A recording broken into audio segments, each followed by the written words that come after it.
Hello.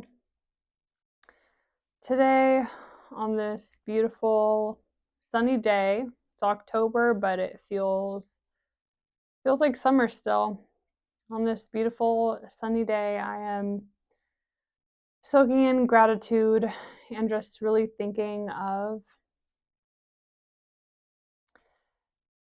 this, when we are on this lifelong process of growing into our creative identities and learning by applying our resilience skills, um, and having faith in this long process. It's really important to remember um, we can use our abilities to rationalize in whatever way we want, right? Our brains are so powerful. We can rationalize, and by rationalize, I mean we can use words to project an assumption or a belief or a prediction. Um, you know, we can use our words and our beliefs to kind of influence ourselves to feel and act in many different ways. Our brains are so powerful. So why not we just use that ability to rationalize the beautiful things are happening, that the behind the scenes process, that all the efforts that we put in so much, the sometimes not metaphorical, but the blood, sweat, and tears that we put into uncovering more of ourselves and letting us understand our authenticity more and who we are in relation to other people and how to feel safe and secure and you know um in this optimistic state, because we all deserve to be in that optimistic state, um and not this sense of like cowering and worrying and being afraid of possibilities in connection with other people. We kind of have to just make that a part of our practice, to continue remembering to affirm and rationalize for the things we want to experience and we want to believe. Even if we can't control other people, we can control the way that we interpret things. And we can control not judging ourselves, not being critical, not looking for rationales that would result in pain or suffering or disconnection or banishment or punishment, um, or basically taking our anger and frustrations inappropriately, or trying to feel in control over the ability to cause another person to feel pain, or in control to protect ourselves by um, causing harm upon other people. These are all dynamics that we see played out in the world around us, that we hear in narratives, like deeply ingrained narratives, really. And it makes total sense. It's not a failure on our parts. It makes total sense. It is a long process to be able to remember these alternative narratives, especially when we are exhausted, especially when we are in new situations that we haven't yet applied new narratives to. And we got to just simplify it sometimes and be like, we can't carry the burdens of the world. We can't,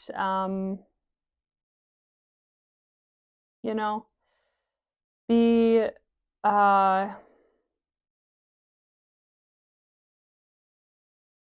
anything other than what is true to us, what our life experiences have allowed to come out of us. And, trusting what we want to do. I think it's really important to trust what we want to do and to be inconvenient. It's really important to be, to affirm ourselves being inconvenient. We might imagine that we're being inconvenient to other people, but sometimes that discomfort is what is needed to find uh, a different solution or a way of going about things that is more, in tune with our big picture values of how we wish and how we believe everybody deserves to experience being alive, and how trust dynamics play out over time in order to get people to collaborate more and work together and feel safe to work together towards bigger things. You might get really effective results in the short term by using, shame or blame to persuade for certain actions, but ultimately a trust-based approach is what will be sustainable long term and not require us to hyper fixate or hyper, manage hyper manage other people's situations. It's great to be able to trust one another without feeling like our own job has to be to monitor and control and manage other people. We want to see that truth in other people, and the truth can only be seen when we are operating on a basis of trust. And yeah, words are so funny because we use them to rationalize, to help ourselves feel and think different things, to propel and persuade ourselves to basically have different actions or have different inner feelings and inner senses of hope or, inspiration. And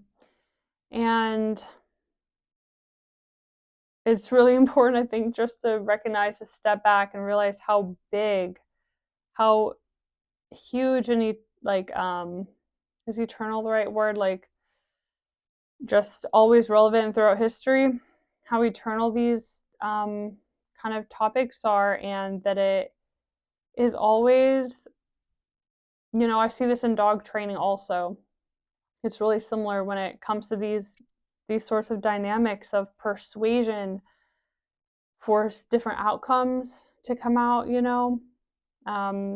We see, like, I see this in dog training and in my own life, and in dynamics interacting with people and just observing other people's interactions in whatever arena of life. It could be work and relatives, family, friends,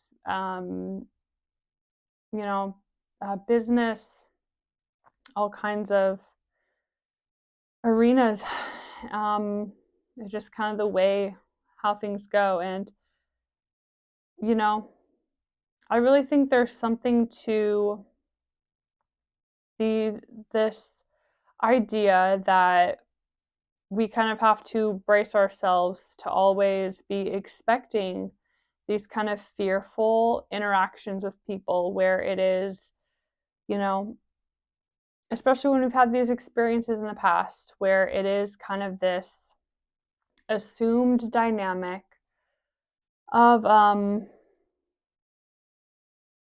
and you could say this for dogs too, assumed dynamic of differing goals. The goal underlying is still the same for everybody to be healthy and happy, but if two people are committing, or two parties, you could say a dog and a person, even if you're committing towards this long-term trust and understanding, then you have to come into it with not demonizing the other party. You see this in couples counseling especially. You cannot demonize the other person. it's insane not to have this underlying assumption that you both love each other and care about each other, and you're both coming at this trying to solve a problem together. Any kind of circumstance outside of that is can't even be considered. So if I think it's just really such a complex topic, and their resilient skills have us not using substances to try to cope with this eternal present kind of fear or discomfort of this expectation that at some point there will be these really fearful dynamics.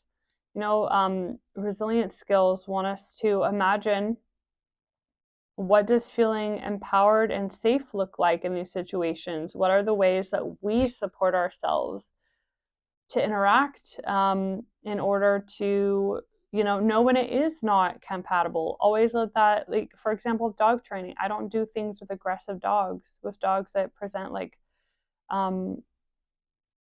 their fear is so great that they present those symptoms. Part of it is that we have to understand our own personal limits and always keep in mind for ourselves not to try to be on some kind of hero feeling like that we can only be loved and appreciated and valuable if we are some kind of hero, or we can know the solution to every circumstance, or we can always have that answer and to be like an expert in every single thing, because circumstances are so contextual. Circumstances are so experimental, like down to like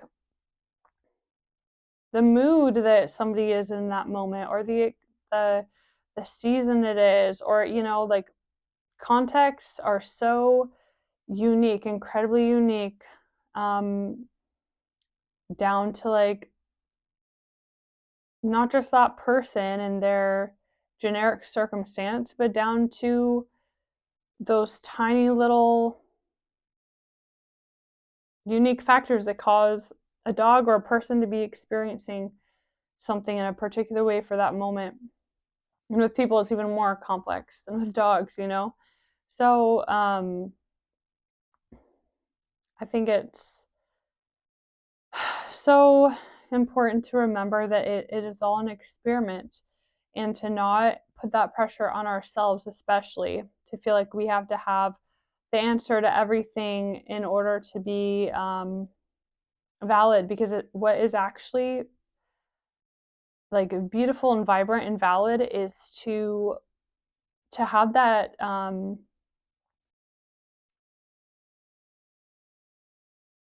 that ability to understand how context specific things are, and that maybe we don't have the solution to something, and it's also important to know that we do have the solution to something. You kind of have to have that confidence that this is the solution to something until you've experimented with that option, and you believed in it to the best of your ability, and you see that the dynamic isn't as you want, and so from there you change your approach. And I think so much of things that motivate people to have addictions, or just side effect heavy ways of trying to cope and feel safe and secure and regulate our energies and our emotions within this world, is based on this this center of being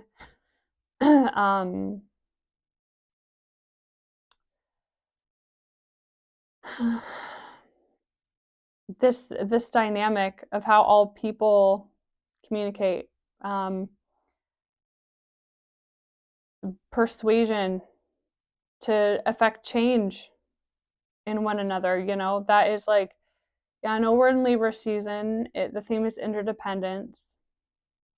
And it's, I really am looking to learn more about these ways to understand this eternal theme present in the world where everybody is kind of doing this dance of persuading, no matter if it's intentional or not, we are all persuading one another to take actions or inactions, which is still an action. Everything is based on kind of this persuasion. And there are so many implications of trauma that can come if, depending on how those persuasions are taken, or depending on how we persuade other people's persuasions or the way in which they try to persuade, it is so complicated. And I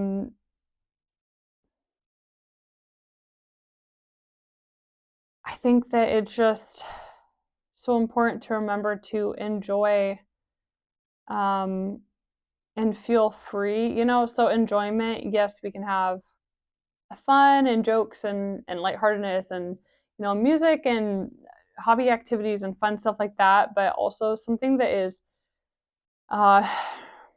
really enjoyable for me personally is to have this kind of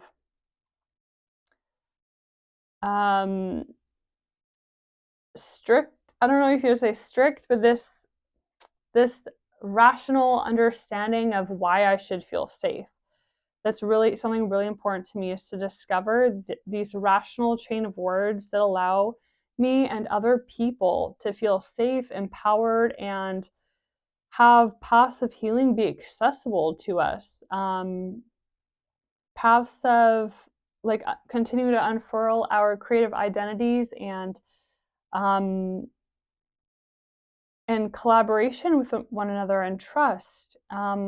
That is so important to me, so crucial and beautiful to me, and to see that in other people and see people's addictions or other ineffective suffering causing interaction, see that melt away and being replaced, that is really important to me. But the way in which I have learned that I support myself and support people is by trying to investigate and come up with these ways of saying things, these ways of reframing things that open up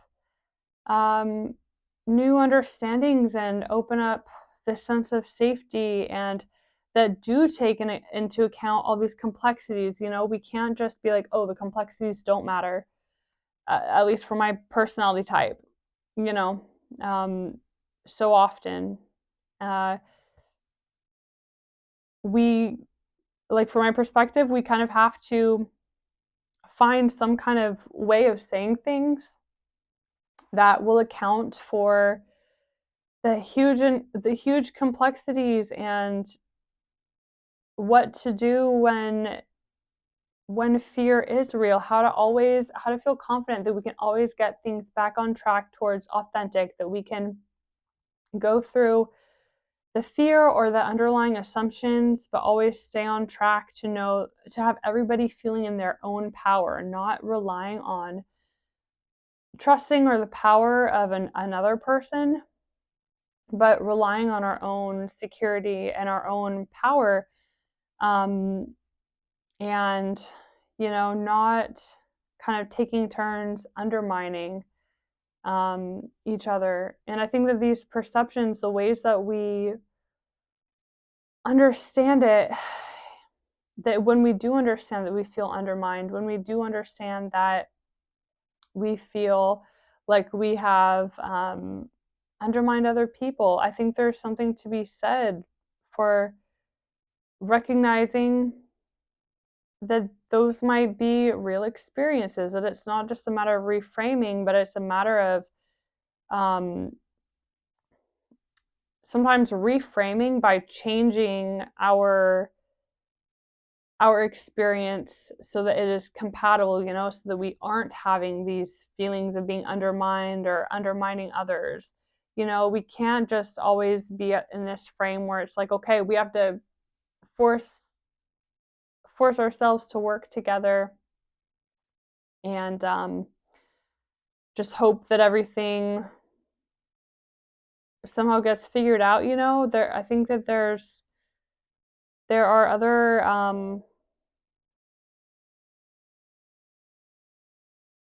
mindsets that are really necessary, and one of those mindsets is that of I read about this on somebody's Substack blog. Is it considered blog? Somebody's Substack blog recently by an author called Packy McCormick, and he had a really good blog post. It was called "Burn the Playbooks," and in it, his perspective was more that we are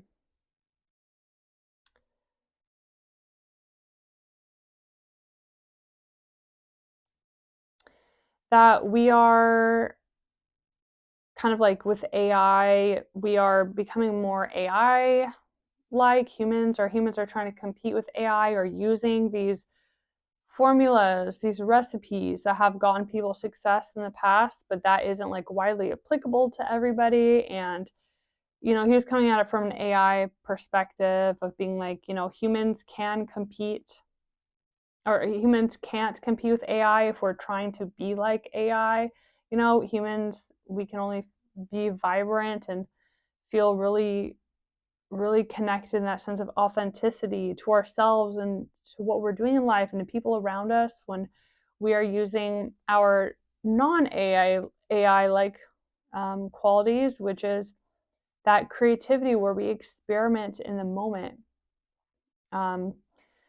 where we, with total acceptance and pride for ourselves and for other people, and with you know um, that kind of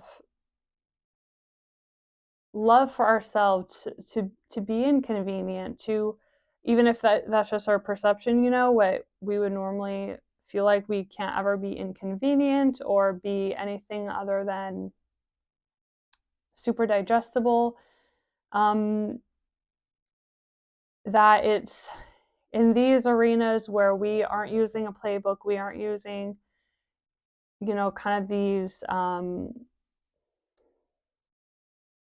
recipes, these recipes that have been repeated so long it can be put into a playbook where there's a very specific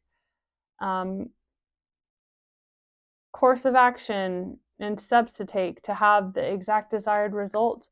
That is really reassuring and useful in practical circumstances. Like the author of this blog post, he mentioned something about if you're like filling out some type of government form, like of course you want that to have a playbook, and we need playbooks for those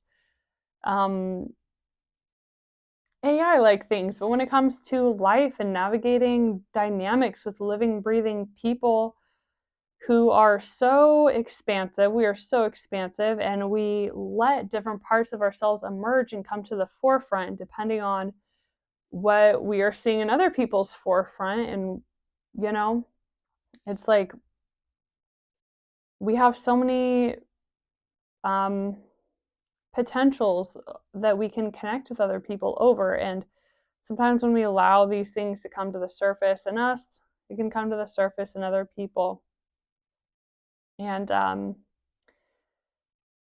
that is, I think, is actually really grounded, because that is where we can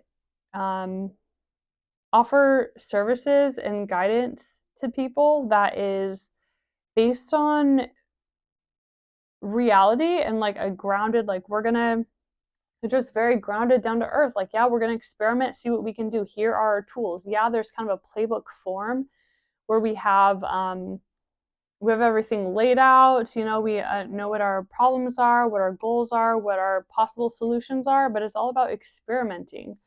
And the same as we're trying to understand our creative identities, and as we are trying to collaborate with people in order to earn money or value, or value, like, or whatever money represents, earn a quality of life that supports our well-being, because we don't have to do things in order to get money directly, but we can do things in order to earn the protection of other people with money, whether that is individuals or organizations, or you know, through the form of business, or whatever it is, life, in whatever form we're living it. We are always in this interdependent dance with other people, other parties. And in order to find something that is compatible and authentic for us, we kind of do have to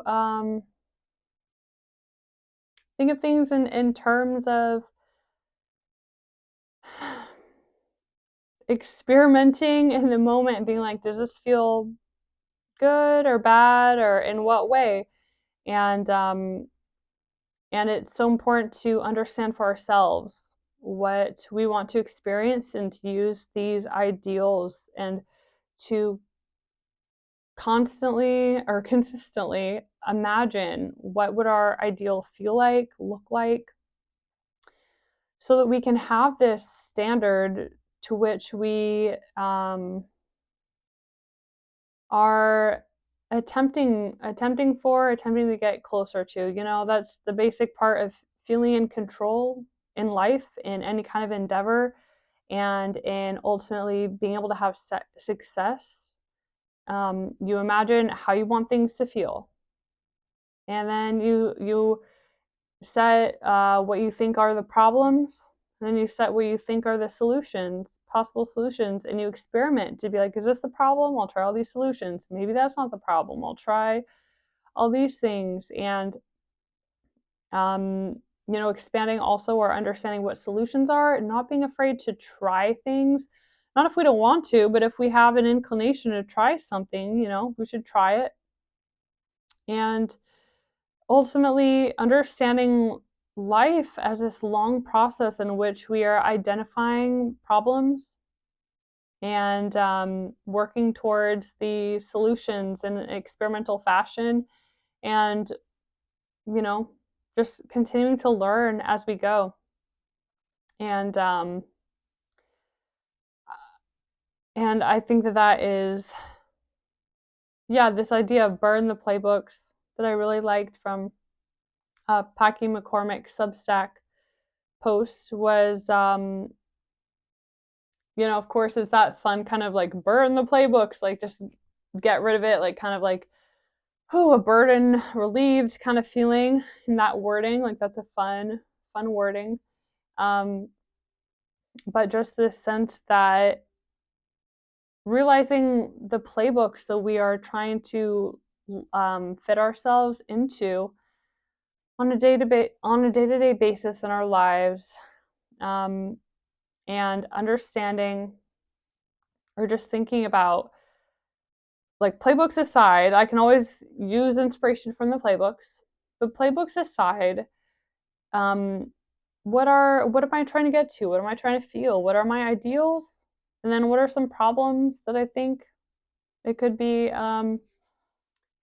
playing a factor? And then what are my solutions I can experiment with? And with dogs, with dog training, or dog behavior modification, with interacting with people, with understanding our own selves, how to modify our behavior and modify our emotions.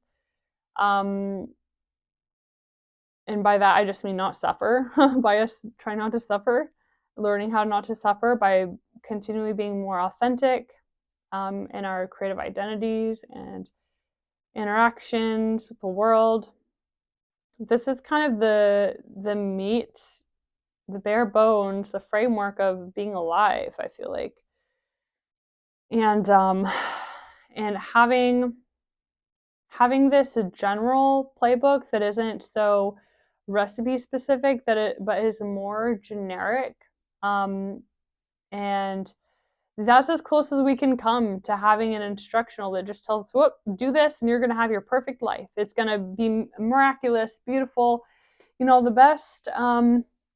The best hope we can really offer one another in this life, and that we can, especially if you work with like animals, or I don't know much about in other industries, but if you work with anything that is living and breathing, and metaphorically even, but is very like context specific and open to interpretation.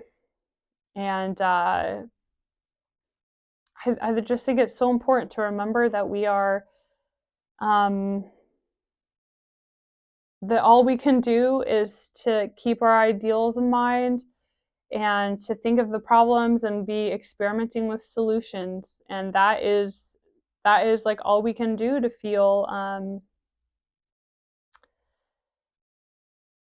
secure and safe, to try to help ourselves to feel like we have a game plan, like we understand what's going on, the bigger framework to guide our actions and make us decide, like make choices and be like, what is compatible for me?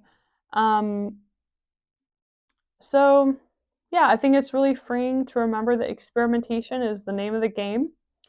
And, of course, we use our resilience techniques the whole time to help ourselves feel encouraged. That's what resilience is really about, feeling encouraged, and making, you could also say that resilience practices are an exercise in putting encouragement as a key part of our creative identity, the way, kind of the language or the mode in which we express our creative energy and we co-create. So we do have to stay positive and encouraged and feeling safe and in control in life, and using resilience skills to help ourselves feel positive is important. And also when we are grieving and we just, no matter how we seem to encourage ourselves, it's just not getting through, it's important to recognize our frustration and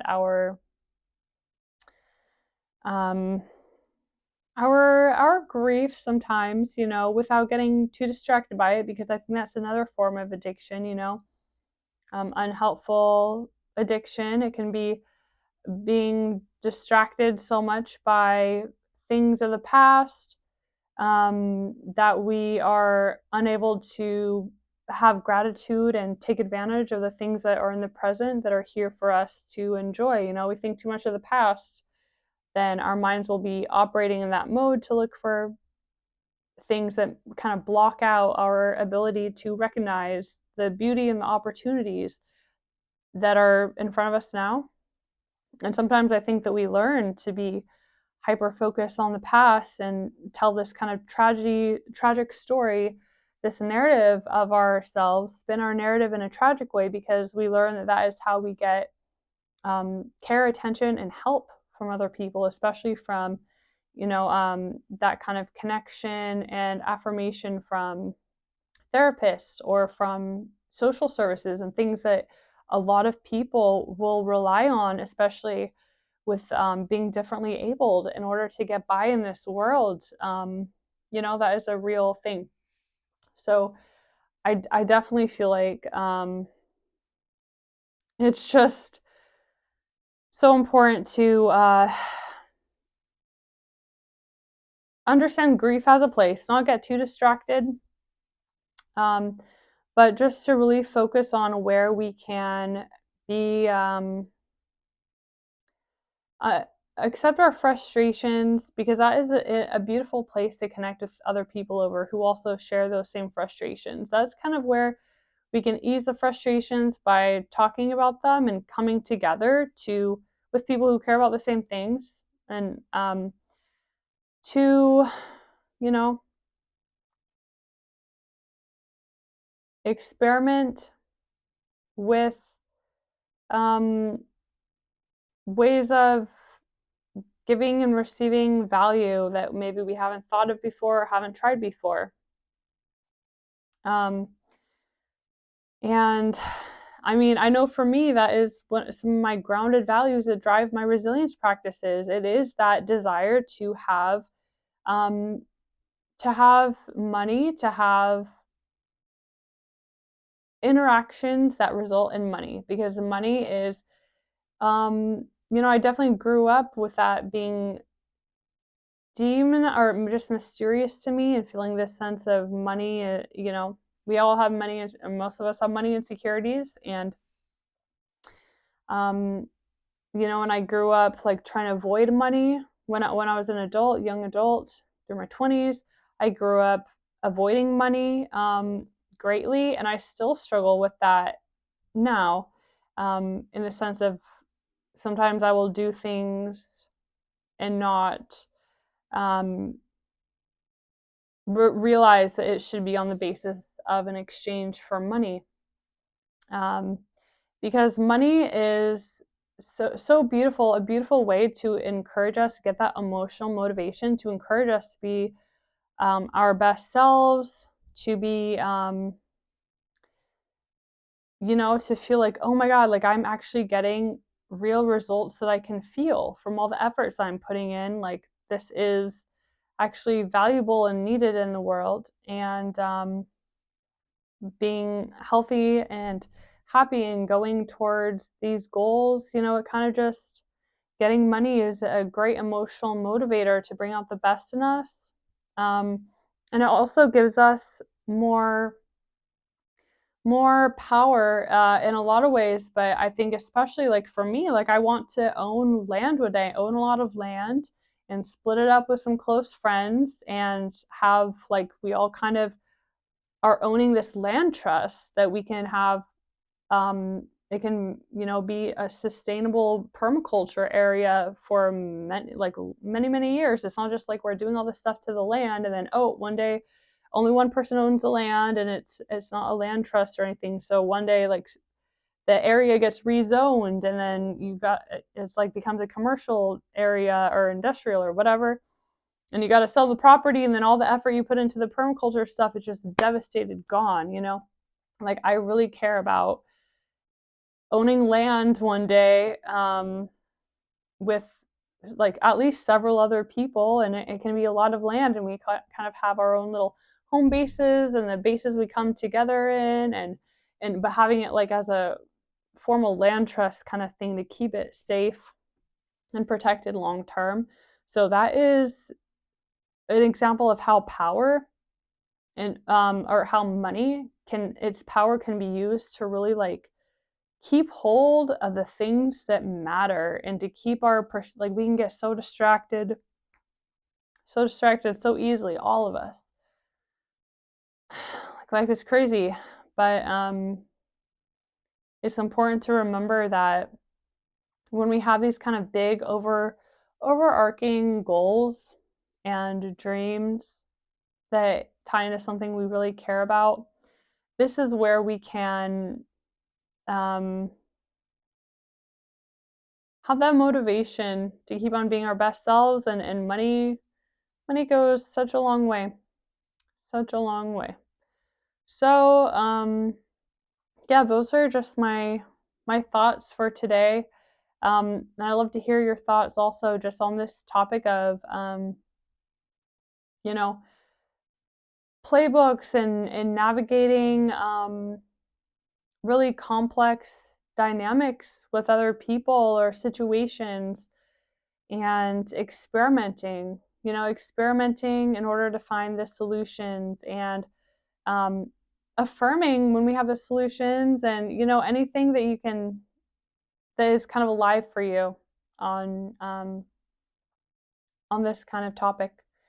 So yeah, if you're interested in my resilience coaching, you can email me. My email is in the description of this video. If you want to just email me to chat, you can also email me there. And yeah, my resilience coaching is, I just help people to understand how resilience skills and a mental framework can apply to your own specific circumstances that are, especially if recovery is related, especially if you feel like really overwhelmed. Like I have been through things that I wish I had these, I kind of came into this understanding of these core resilience practices uh, after I like experimented and realized what didn't work for me and what made things just worse, And I wish that I would have known these things sooner. And I I think it's also just beautiful to remember how strongly things can actually change in life for us, our circumstances. Like 6 years, I wouldn't have thought that I would have hoped that I was doing what I'm doing in life right now, but I didn't have a way to understand like what is a harm reductive way, not like basically not operating under shame and self hate. Like, what is a loving way in which I could modify my behaviors? I did things kind of the old fashioned, gritty, self hate, forceful kind of way, but I wish that I did not. Um, you know, and I think that it's really important to be able to approach any kind of change, behavior modification with these powerful self-love tools that are there in the fabric of resilience practices.